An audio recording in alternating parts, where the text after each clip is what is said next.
এই যে ধমকটা মেরেছে, এই ধমকের মধ্যে মায়ের মোহাব্বত কম না আরো বেশি? বেশি। আমি আপনারা যদি বন্ধু হতে চাই, প্রকৃত বন্ধু তো সেই বন্ধু যে বন্ধুর দ্বারা বান্দা জাহান্নাম থেকে বাঁচতে পারে। যে বন্ধু আমাকে জাহান্নাম থেকে বাঁচানোর জন্য ফিকির করে না, জিকির করে না, ওই বন্ধুত্বের কোনো দরকার নাই আমার। যে দল আমাকে জাহান্নাম থেকে বাঁচাতে পারে না, সেই দলের নেতৃত্ব মানার কোনো প্রশ্নই আসে না। কারণ নেতা মানতে গিয়ে 1000 বার ভাবতে হবে, এই নেতা সহ আমার একদিন আল্লাহর আদালতের সামনে দাঁড়াতে হবে। ইয়াওমা নাদউ কুল্লা উনাসিম বিইমামিহিম, কিয়ামতের দিন আল্লাহ রাব্বুল আলামিন প্রত্যেক ব্যক্তিকে তার নেতা সহ ডাকবেন। তাহলে বলেন, নেতা মানতে গিয়ে চিন্তা করার দরকার আছে না নাই? কি বিড়ি খাওয়া নেতা মানবেন? গাঁজা খাওয়া নেতা মানবেন? ইয়াবা খাওয়া নেতা মানবেন? নামাজি নেতা মানবো। কি নেতা বলেন? আরো জোরে কি? জোরে বলেন, কি নেতা বলেন? নামাজি নেতা মানতে হবে। যে লোকের চেহারার দিকে তাকালে আখিরাতের কথা মনে হবে, যে লোকের দিকে তাকালে নবীর কথা মনে হবে, এমন নেতৃত্ব আমাকে মানতে হবে। কারণ এই দুনিয়াতে আমি তার সঙ্গে সম্পর্ক করব যে সম্পর্কের বিশাল বড় কানেকশন থাকবে হাসর পর্যন্ত। সেই নেতাকে আমি মানবো। মান তাশাব্বাহা বিকওমিন ফাহুয়া মিনহুম, যার সঙ্গে যার মহব্বত হবে তার সঙ্গে তার হাসর নাসর হয়ে যাবে। আমার বন্ধুগণ, 5% মানুষ কেবল বাংলাদেশে নামাজ পড়ে, বাকি মুসলমানের নামাজের কোনো খবর নাই। নামাজই পড়ে না, খালি বিড়ি খায়। তাহলে কি খায়? বিড়ি খায়। রংপুরে আমার এক মাহফিল ছিল, হারাগাছ। ওই জায়গায় মোটামুটি 50-60টা বিড়ির ফ্যাক্টরি আছে। বছর 4 আগে আমাকে ফোন দিয়ে বললো, হুজুর আমাদের এখানে একটা মাহফিল আছে, আপনি আসেন। নিলাম দাওয়াত, মাহফিলে বসলাম। বসার পরে মনোজেদা রাখ দিয়ে বলে, হুজুর একটু দোয়া করেন আমার বিড়ি ফ্যাক্টরির জন্য। কি কথা কি বুঝতে পারছেন আপনি? বিড়ি ফ্যাক্টরির জন্য আমি কি দোয়া করবো বলেন তো? সম্মানিত ভাইয়েরা, সম্মানিত বন্ধুগণ, এই জাতি অনেক আগে সভ্য জাতিতে রূপ নিত যদি জাতির একজন কান্ডারি, জাতির একজন নেতা যদি সৎ হতো। এ পর্যন্ত যা পেয়েছি ভালো একটাও পাই নাই। ভালো কি পাইছি? ভালো পাইনি। ভালো যদি পাইতাম নামাজির পার্সেন্ট 5% হতো না। নামাজ যদি আজকে সমাজে চালু থাকতো, এটার জরিপ উল্টে যেত, নামাজি হতো 95%, বেনামাজি হতো 5%। তাহলে আমাদের সবার আগে চেষ্টা থাকতে হবে জাহান্নাম থেকে বাঁচতে হবে। আমরা সবাই কি নামাজকে কন্টিনিউ করব? এটা কি বাজার? রবি। এখানে চাঁদ ওঠে না, খালি রবি ওঠে। রবি মানে তো সূর্য, তাই না? জি, রবির বাজার। তাহলে চাঁদ এখানে আর নাই। জি, এই রবির বাজারে কতগুলো দোকান আছে, ধরেন 1000 খানেক দোকান থাকতে পারে। আজান যখন হয় অবশ্যই এখানে একটা সমিতি আছে, ব্যবসায়ী সমিতি আছে না নাই? আছে। যদি সমিতির যারা সভাপতি, সেক্রেটারি, তারা যদি সিদ্ধান্ত নিতেন আজান যখন হবে সকল দোকান বন্ধ থাকবে নামাজের জন্য,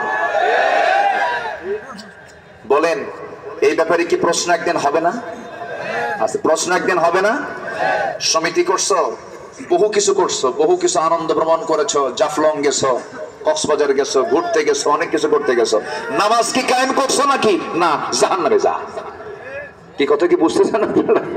তাহলে সবার আগে সব জায়গায় আগে দেখতে হবে আমার জাহান্নাম থেকে বাঁচার জন্য মূল যে কাজ, ফাকাদ আকামাহা ফাকাদ আকামাদ-দ্বীন ওয়া মান তারাকাহা ফাকাদ হাদামাদ-দ্বীন।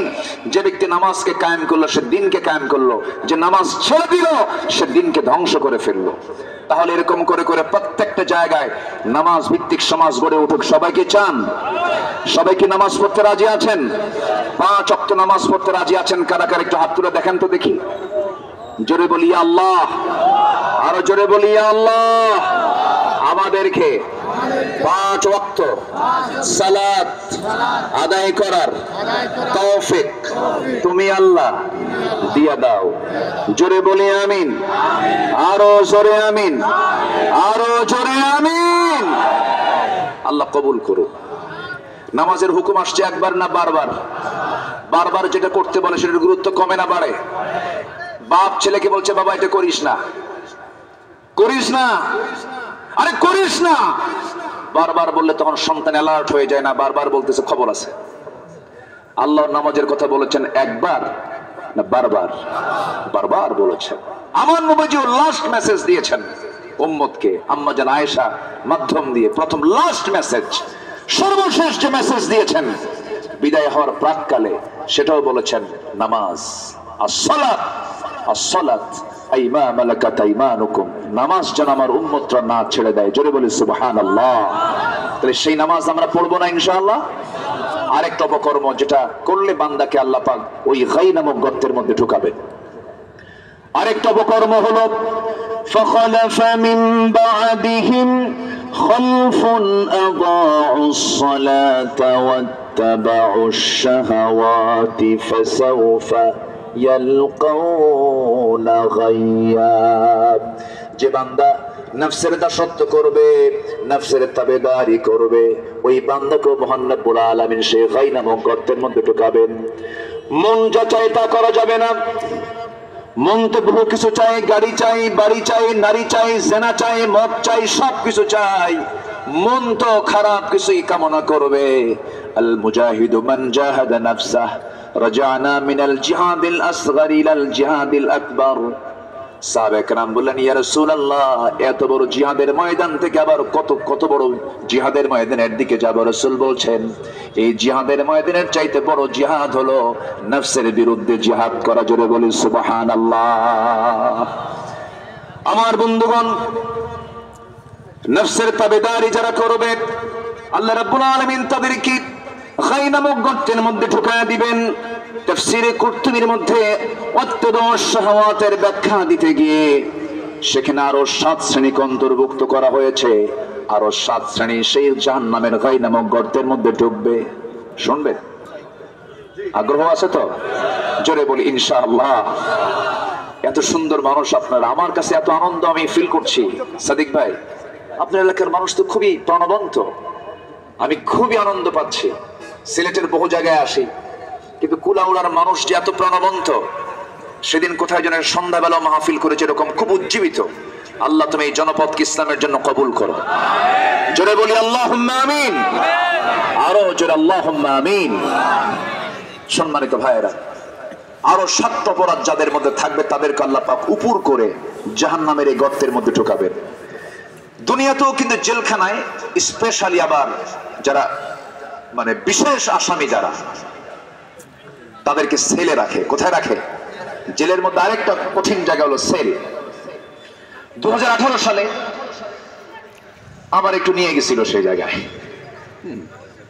নির্বাচনের আগ দিয়ে মাহফিল শেষ করে এসে বাসায় ঘুমায় পড়ছে। 250 পুলিশ বাড়ি ঘেরাও করছে। বড় সন্ত্রাসী তো আমি, ধরার জন্য গেছে।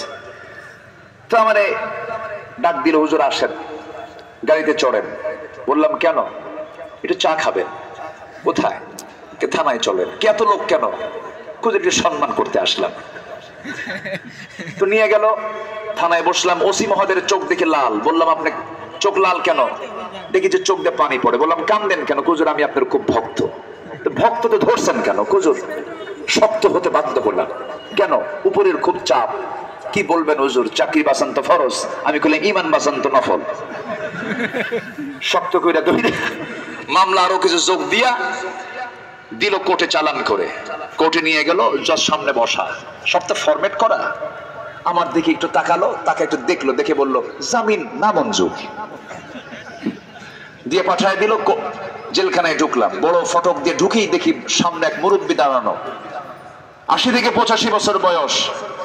চাচা আমাকে দেখে এতটাই খুশি হলো যেন প্রাণ খুঁজে পেলেন। লম্বা একটা সালাম দিয়ে বলে হুজুর আপনি জেলখানায় ঢুকছেন? খুব খুশি হলাম। তো বললাম জেলখানায় ঢুকলে কেউ খুশি হয়? তো বলতেছে হুজুর মাহফিলে যাই, অনেক দূর থেকে আপনার বক্তব্য শুনি, কিন্তু কাছে গিয়ে যে একটু মুসাফা করব, একটু মহব্বত নিয়ে একটু কথা বলবো, এই সুযোগ তো পাই না। এত সুন্দর করে আপনি কাছে এসে ধরা দিলেন, দোয়া করে আপনি জেলখানায় থাকেন। বসেন।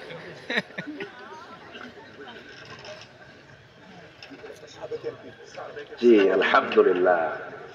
জি বউকা, জি বউকা, জি জি আমাদের সাবেক এমপি মহোদয় এসেছেন, বলি আলহামদুলিল্লাহ। জি সম্মানিত ভাইয়েরা, আমি বললাম চাচা আপনি তো খুব খুশি হলেন, তো আপনি জেলখানায় কেন নাতিপুতিতে এই শীতের মধ্যে? বাবা বোমা হামলা, বোমা হামলা। তো বললাম বোমা হামলা কি? আমার নামে মামলা দিছে হলো বোমার, আমি নাকি এই হাতে নাকি বোমা হামলা করছি। বলেন তো বাবা, এই 85 বছরের বুড়া হাতে দিয়ে যদি বোমা মারতে যাই, লক্ষ্যে যাবে না আমার মাথায় পড়বে। এই চলেছে 16 বছর। ফেরাউন চালিয়েছিল 1600 বছর, এরা চালিয়েছে 16 বছর। অনেক কিছু করেছে, কিছু কথা না বললে কি কৃপণতা হয়ে যায়? কথা বলার দরকার আছে না নয়? তওবা করে ফেরত আসেন। আমরা আপনাদের মতো এরকম হিংস্র না, আমরা ক্ষমা করতে জানি। ওয়াল কাযিমিনাল গাইজ ওয়াল আফিনা আনিন নাস। কিন্তু ষড়যন্ত্র করবেন না। আল্লামা সাঈদীর রক্ত নিয়ে খেলেছেন, হাজার হাজার আলেমের রক্ত নিয়ে খেলেছেন, অনেক মার কলখানি করেছেন। ষড়যন্ত্র করবেন, হাত পা গুঁড়ো করে দেব। বাতিল শক্তির মোকাবেলা করতে রাজি আছেন কারা কারা? হাত উঁচু করে দেখেন মুসলমান।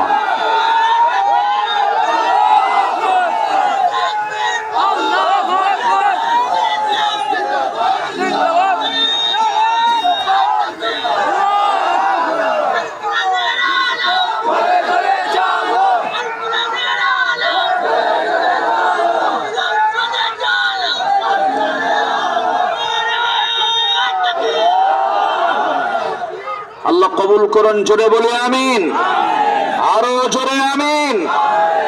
আমার নবীজি মক্কা বিজয় করলেন, রাসূল বললেন সবাইকে মাফ করলাম 17 জন ছাড়া। কতজন ছাড়া? 17 জনের কোনো মাফ নাই। যেখানে বাবা সেখানে ধরবা।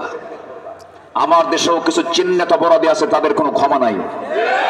একটা হলো নোয়াখালীর, খালি মঞ্চ পাইলি মাইক পাইলি বলতো থালা হবে, বলতো না? প্রায় বলতো না? হ্যাঁ। সম্মানিত ভাইরা,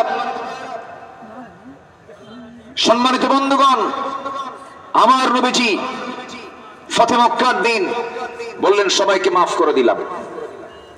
ইকরামা ইবনে আবু জাহেলের স্ত্রী এসে নবীর সামনে দাঁড় হয়ে বলছেন, ইয়া রাসূলুল্লাহ, আমি দ্বীন গ্রহণ করতে চাই। রাসূল বললেন কালেমা পড়ো, মাফ করে দিলাম। পরপরই বলছেন, আমার স্বামী ইকরামা যদি ইসলাম কবুল করতে চায়, আপনি কি তাকে মাফ করবেন? আমার নবীজি দেরি করলেন না, সঙ্গে সঙ্গে বললেন হ্যাঁ, দ্বীন গ্রহণ করলে আমি তাকেও মাফ করে দেব।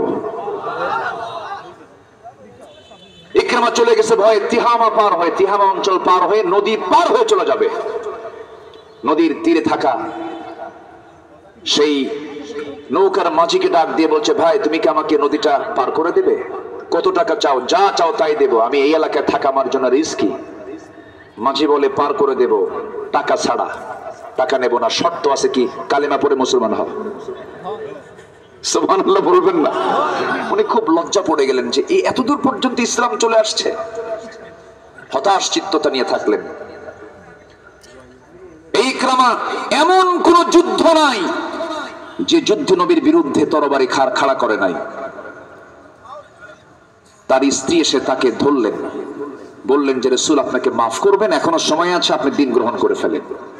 তাকে নিয়ে যাওয়া হলো। রাসূল বলেন সাহাবীরা একটা আওয়াজ কেউ করবা না।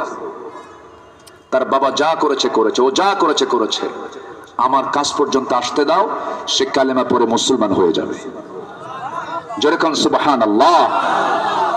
রাসূল হাতটা আগায় দিলেন, ইকরামাকে পড়ায়া দিলেন, আশহাদু আল্লা ইলাহা ইল্লাল্লাহু ওয়াহদাহু লা শারীকা লাহু ওয়া আশহাদু আন্না মুহাম্মাদান আবদুহু ওয়া রাসূলুহু।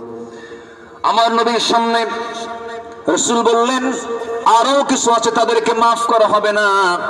ইতিমধ্যে ওয়াহশী এসে রাসূলের আশপাশ ঘোরাফেরা করতেছেন, তিনিও কালেমা পড়ে মুসলমান হয়ে গেলেন। ওইদিকে হেন্দা, তিনিও আশপাশ ঘোরাফেরা করছেন, তিনিও কালেমা পড়ে মুসলমান হয়ে গেলেন। শুধু রাসূল বললেন ওয়াহশী আমার সামনে আসবা না, তুমি আমার সামনে আসলেই আমার চাচার কথা মনে হয়ে যায়। আমার চাচা আমির হামজাকে এমন ভাবে তোমরা মেরেছো, আমার সেই চোখে আমি দেখেছি আজ পর্যন্ত, সেই চোখটা আমি ভুলতে পারি না, সেই দৃশ্য আমি ভুলতে পারি না। সাইয়্যিদুশ শুহাদা আমির হামজাকে উহুদের ময়দানে দূর থেকে ওয়াহশী তীর মেরেছিল, বর্ষা মেরেছিল, বল্লম মেরে তার বুকটা ঝাঁঝরা করে দিল। সাইয়্যিদনা আমির হামজা জমিনে পড়ে গেলেন, জমিনে লুটিয়ে পড়লেন। সেই সময় করা হলো কি, তার কান কাটা হলো, হাত কাটা হলো, পা কাটা হলো, তার অঙ্গগুলো বিচ্ছিন্ন করে দেওয়া হলো। সেই উহুদের ময়দানের যুদ্ধের একদিন আগে সাইয়্যিদনা আব্দুল্লাহ বিন জাহাশ রাদিয়াল্লাহু তাআলা আনহু যুদ্ধের ময়দানে যাবেন। সেই সময় তিনি দোয়া করেন, আল্লাহ তোমার জমিনে তোমার দিন কায়েমের জন্য রওনা দিচ্ছি। আল্লাহ তুমি আমাকে আমার গায়ে এমন শক্তি দিবা যেন বাতিলদের মোকাবেলা করতে পারি। এক পর্যায়ে যেন কাফেররা আমাকে ধরাশয়ী করে ফেলে, আমার যেন অঙ্গগুলো বিচ্ছিন্ন করে ফেলে, কাফেররা যেন আমার হাত কেটে নেয়, পা কেটে নেয়, চোখ তুলে নেয়, নাক কেটে নেয়, সবকিছু যেন অঙ্গহানি করে ফেলে দেয়।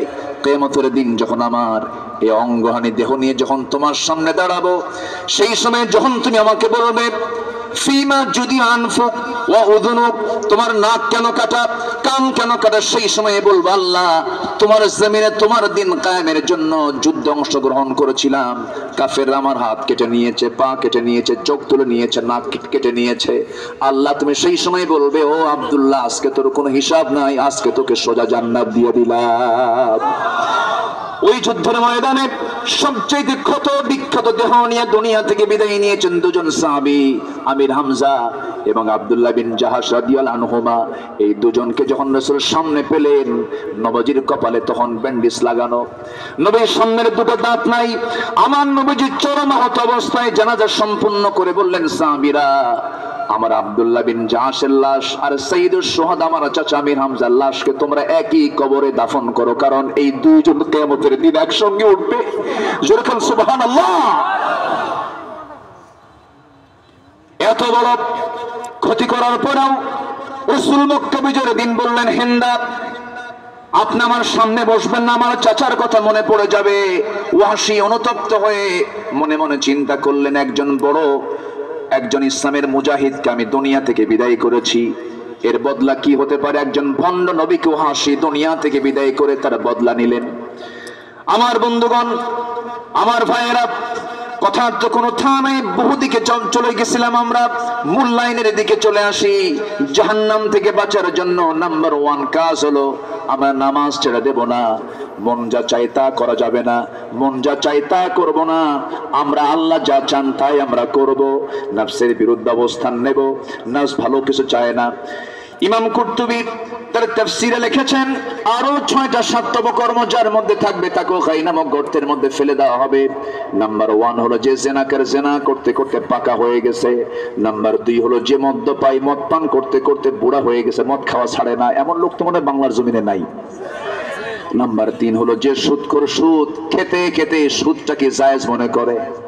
এটা আমার রবির বাজারে নাই, আছে আছে, তাহলে বাদ দিয়ে ওয়াজ থাক নাকি বলবো? আপনি না বললে তো বলবো। হ্যাঁ, সুদ, সুদ ওয়াজ করে সুদ বন্ধ হবে না, আইন করে সুদ বন্ধ করতে হবে। ঠিক আছে না? মদের দোকান ওয়াজ করে বন্ধ হবে না, আইন করে বন্ধ করতে হবে। জেনার লাইসেন্স ওয়াজ করে বন্ধ হবে না, আইন করে বন্ধ করতে হবে। নাম্বার 4, যে সন্তান পিতামাতার অবাধ্য হয় আল্লাহ পাক তাদেরকে গাই নামক গর্তের মধ্যে ঢুকাবেন। আরেকটা হচ্ছে যে মিথ্যা সাক্ষী দেবে, আল্লাহ পাক তাকে এই গাই নামক গর্তের মধ্যে ঢুকাবেন। যে নারী অপর সন্তানকে স্বামীর সন্তান বলে চালায় দেয়, মানে যার সন্তান, এখনো কিন্তু আছে, আছে না নাই? কয়জন ডিএনএ টেস্ট করে? এরকম বহু যার সন্তান কিন্তু জমিনে রয়ে গেছে। ওই নারীকে আল্লাহ পাক জাহান্নামের এই গাই গর্তের মধ্যে আল্লাহ পাক ঢুকায় ছাড়বেন। এই সমস্ত অপকর্ম যেন আমাদের জীবনে উপস্থিত না হয়, এই তৌফিক কামনা করছি। জোরে বলি আল্লাহুম্মা আমিন। ফজর কি সবাই পড়বেন? সবাইকে ফজর পড়তে রাজি আছেন?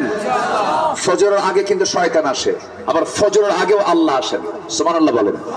আল্লাহ আসেন এই আকাশে, আর শয়তান আসে একদম আপনার বেডের কাছে, এসে মাথার চুলগুলো ফাইন করে এরকম করে টিপে টিপে দেয় আর বলে, আলাইকা লাইলুন তাফিল, আলাইকা লাইলুন তাফিল, তোর রাত অনেক লম্বা, ঘুমা। ঠিক আছে, কি করে? ঘুমা। খুব আরামের ঘুম হয় না ফজর রাত একটু? মানে সারা রাত ঘুম ধরে না, কিন্তু আজান পড়ার একটু আগে শয়তান কি যে করে, ফাইন করে একটা মেসেজ করে দেয়, আর ওয়াজ করে হলো আলাইকা লাইলুন তাফিল।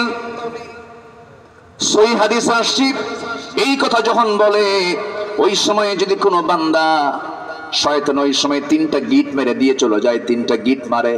রাসূল বলছেন এই 3টা গিট যদি ছুটাতে চাও তোমরা 3টা আমল করবে। সেই সময় ঘুম থেকে চট করে উঠবে, বিছানা থেকে পিঠটা সরায় নেবে, আলহামদুলিল্লাহিল্লাযী আহইয়ানা বা'দা মা মাতানা ওয়া ইলাইহিন নুশুর বলবে। একটা গিট ছুটে গেল, ওযু বানাবি। 2টা গিট ছুটে গেল, ওযু বানায়া মসজিদের দিকে রওনা করবে। নামাজে দাঁড়ানোর সঙ্গে সঙ্গে 3টা গিট ছুটে গেল। 24 ঘন্টা একটা দিন শয়তান ওই বান্দার কাছে আসার সাহস পায় না। জোরে বলে সুবহানাল্লাহ। আল্লাহ কবুল করুন, আল্লাহ কবুল করুন। মন চাচ্ছে আরো কথা বলি, কিন্তু সুযোগ নাই। যতটুকু হয়েছে আমরা বলে ফেলি আলহামদুলিল্লাহ। একটা পাখি আকাশে ওড়ে, এক ডানায় না 2 ডানায়? 2 ডানায়। এখন আরেকটা ডানা আছে, আমাকে আরেকটা প্রোগ্রামে আমাকে পার্টিসিপেট করতে হচ্ছে, এবং সেই প্রোগ্রামটা নিয়েছে আমি আরো 1 বছর আগে। এই জন্য সব দিকে তাকিয়ে আজকে যতটুকু হয়েছে আমাদেরকে একটু জোর করেই বলতে হবে আলহামদুলিল্লাহ যা হয়েছে। আমি সবার কাছে দোয়া চাই, সবাইকে আমার জন্য দোয়া করবেন। আমি আপনার জন্য দোয়া করি, আল্লাহ যেন আমাদের এই মিলন মেলাকে হাসর পর্যন্ত হাজির করে দেন, হাসর পর্যন্ত গড়িয়ে দেন। জোরে বলি আল্লাহুম্মা আমিন। যে মুরব্বী আসছেন তার জন্য দোয়া করবেন। তারপর আমার ডানে বামে যে সমস্ত অতিথিরা আসছেন, আল্লাহ তুমি সবাইকে কবুল করে নেন। যারা আসছেন আজকের মাহফিলকে সফল করেছেন, আল্লাহ তুমি সবার অংশগ্রহণকে নাজাতের ওসিলা করে দাও। জোরে বলি আল্লাহুম্মা আমিন। এই আশাবাদ কামনা করছি ছোট্ট একটা দোয়ার মধ্য দিয়ে। আমি আমার পরীক্ষার কোনো মেহমান আছে? আচ্ছা, তাহলে আমরা সবাই বলি সুবহানাকা আল্লাহুম্মা ওয়া বিহামদিকা আশহাদু আল্লা ইলাহা ইল্লা আনতা আস্তাগফিরুকা ওয়া আতুবু ইলাইক। জোরে বলি ইয়া আল্লাহ, আমার জীবনের সগীরা কবীরা, ছোট বড় সব গুনাহ তুমি আল্লাহ মাফ করে দাও। জোরে বলুন ইয়া রাব্বাল আলামিন। দোয়া করব, আপনি দোয়া করে দেন। সাদিক ভাই দোয়া করুন। হ্যাঁ, শুধু আগামী বছর আসবেন কিনা এটা জানতে চাই সবাই। আসবো, আবার আসবো, আসতে হবে, দেখা যাক ইনশাআল্লাহ বলি। আল্লাহ কবুল করুন। এই মাহফিল, জি এই মাহফিল শুরু হলো, স্টার্ট হলো, চলতেই থাকবে। জোরে বলি ইনশাআল্লাহ। যারা বিরোধিতা করবেন তাদের জন্য দোয়া করি, আল্লাহ যেন তাদের বিরোধিতা থেকে যেন মুক্ত থাকার তৌফিক দান করে। মাহফিল হলে উপকার আছে না নাই বলেন তো? আছে, কল্যাণ আছে। আমরা সোজা এখন দোয়ার দিকে যাই, আল্লাহর কাছে যাবো আমরা। আল্লাহুম্মা আমিন। ربنا ظلمنا أنفسنا وإن لم تغفر لنا وترحمنا لنكونن من الخاسرين لا تزغ قلوبنا بعد إذ هديتنا وهب لنا من لدنك رحمة إنك أنت الوهاب। হাজার হাজার মুসলমান নরনারী নিয়ে তোমার কালামের 2-3টা আয়াতকে সামনে রেখে ভয়ঙ্কর কিছু জাহান্নামের গর্তে কারা কারা যাবে এই বিষয়ে কিছু কথা বলেছি। একামতে দিনের আংশিক কিছু কথা বলে নিয়ে তোমার শাহী দরবারে কাঙ্গাল ভিখারির মতো 2টা হাত পেতেছি আল্লাহ। সবাই নামাজ পড়তে চায়, সবাই শয়তানের ওয়াসওয়াসা থেকে বাঁচতে চায়, এমন নিয়ত, শেষে 2টা হাত ভিক্ষুকের মতো পেতে আছি। মেহেরবানি করে গুনার দিকে নজর না দিয়া বান্দা মনে করে তামাম জিন্দেগির গুনাহগুলোকে মাফ করে দাও। জনম দুঃখিনী মা, জনম দুঃখী বাপ জান যারা বিদায় নিয়েছেন, জিন্দেগির গুনাহগুলো মাফ করো, কবরগুলোকে জান্নাতের টুকরা বানায়া দাও। আব্বা আম্মার জন্য কি দোয়া তাও শিখায়া দিয়েছো। রব্বির হামহুমা কামা রব্বায়ানি সগীরা, রব্বির হামহুমা কামা রব্বায়ানি সগীরা। আল্লাহ তাআলা বিশেষ করে মাহফিলটার আয়োজন যারা করলেন, শোনার জন্য যারা আসলেন, বিনিময়ে কিয়ামতের কঠিন ময়দান যেদিন কেউ কাউকে চিনবে না, সেই কঠিন মুসিবতের দিন যেদিন মা তার সন্তানকে পর্যন্ত ভুলে যাবে, মানুষ কাঁদতে কাঁদতে চোখের পানিগুলো ফুরে যাবে, চোখ থেকে রক্ত বের হওয়া শুরু হয়ে যাবে, সেই কঠিন মুসিবতের দিনে মাহফিল সবার জন্য নাজাতের মাধ্যম তুমি আল্লাহ বানায়া দিও। আয় আল্লাহ তাআলা, তোমার বান্দাগুলো মনে মনে কি যেন চায়, কি যেন তাদের মনের যাতনা, পারিবারিক সমস্যা দূর করে দাও, ব্যবসায়িক ঘাটতি দূর করে দাও, ঋণগ্রস্ত ঋণ মুক্ত তৌফিক দাও, রোগাক্রান্ত রোগ মুক্ত তৌফিক দিয়ে দাও। আমার ডানে বামে সামনে পেছনে যত ভাই আড়ালে যত মা বোন হাত তুলেছেন সবার হাতগুলোকে তুমি আল্লাহ চালায়া নাও। আয় আল্লাহ তাআলা, তোমার বান্দাগুলোকে নিয়ে এমন সময় হাত তুলেছি মুসলমানদের পায়ের তলায় মাটি নাই। সিরিয়াকে জুলুম মুক্ত করেছ, ফিলিস্তিনকে তুমি ইহুদি মুক্ত করে দাও, কাশ্মীরকে তুমি আল্লাহ জুলুম মুক্ত করে দাও, মুসলমানদের আকসাকে তুমি আল্লাহ মুসলমানদের হাতে তুলে দাও। আয় আল্লাহ তাআলা, আমার সাদিক সিকান্দার ভাইকে কবুল করো। সবার নাম তো আমার জানা নাই, যারা যা চাওয়া তুমি আল্লাহ পাওয়া করে দিও।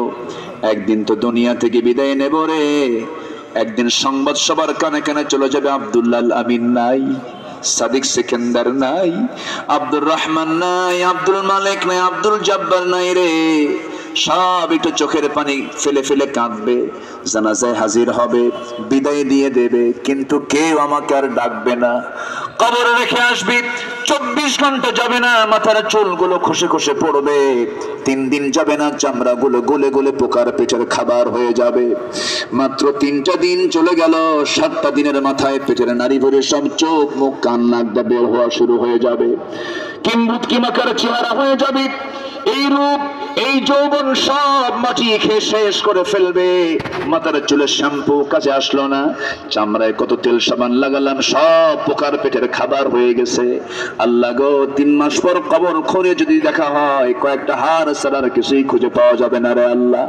সে অন্তিম সময়ে যখন, সেই চূড়ান্ত সময়ে যখন চলে আসবে, আমাদের সবার জবানে জারি করে দিও কালো জয়ী কালেমা তাইয়্যিবা লা ইলাহা ইল্লাল্লাহু মুহাম্মাদুর রাসূলুল্লাহ। আসসালামু আলাইকুম ওয়া রাহমাতুল্লাহি ওয়া বারাকাতুহু।